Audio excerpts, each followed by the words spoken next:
Sibheka nje indaba ezithinta ubudlelwano phakathi kwabantu ababili, sibheka indaba ezithinta ke umjolo.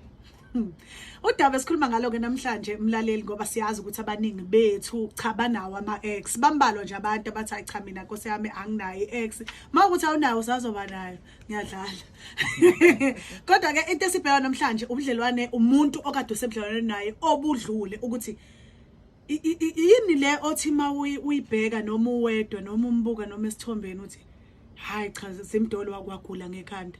Uthi nje kodwa kangifunani la kwakwenze njani, uzama ukubuyisa ingqondo uthi ngamqoma impela noma lo sisi ngamshela impela uma wengane yami lo ngampela lo ubone na uthi uphenya ama page uthi uyabona sengathi ngaze ngimvale ngo200 rand masihlangana ungayithi vu.